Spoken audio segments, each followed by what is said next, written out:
হাওড়ার বাসিন্দা অসীম কুমার ঘোষের জন্ম 1944 সালে।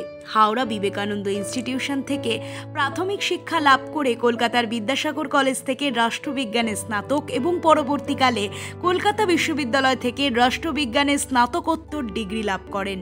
1966 সাল থেকে 2004 সাল পর্যন্ত দীর্ঘ 38 বছর রাষ্ট্রবিজ্ঞানের অধ্যাপনা করেছেন।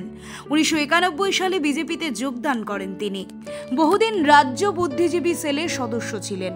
1996 সালে রাজ্য সম্পাদক হন। 1998 সালে রাজ্য সহ সভাপতি হিসেবেও মনোনীত হন।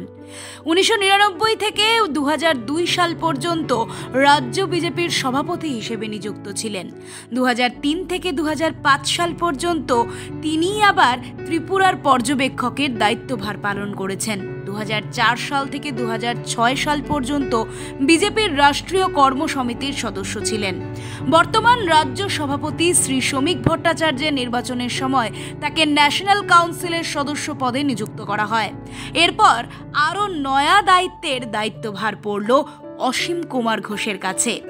হাওড়ার 55 তলা রোডের বাড়িতে বসে সাংবাদিকদের মুখোমুখি হয়ে জানান, খুবই দায়িত্বপূর্ণ পদ।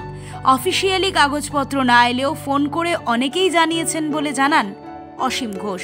তিনি বলেন, খুব ভালো লাগছে, রাষ্ট্রপতিকে ধন্যবাদ। বড় responsibility, constitution position, within the boundaries of the constitution এ গভর্নর তাকে কাজ করতে হয়।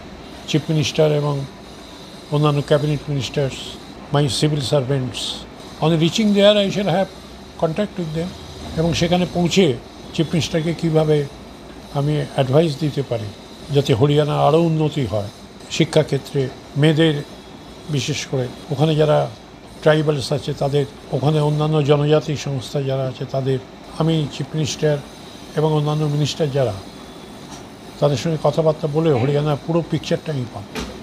হরিয়ানা গেলেও মন পড়ে থাকবে এ রাজ্যে। হরিয়ানার উন্নতির জন্য কাজ করবেন ঠিকই, তবে পশ্চিমবঙ্গে অনেক সমস্যা দেখা দিয়েছে। কালো দিন মুছে সুদিন আসা উচিত, যখন মেয়েরা নিশ্চিন্তে স্কুল কলেজে যেতে পারবে। তাছাড়া শিল্প আনার জন্য শাসক বিরোধী সকলকেই চেষ্টা করতে হবে। এমন রাজনীতিবিদের নয়া দায়িত্ব পদে নিযুক্ত হতেই বেজায় খুশি গেরুয়া শিবিরের রাজনৈতিক মহল।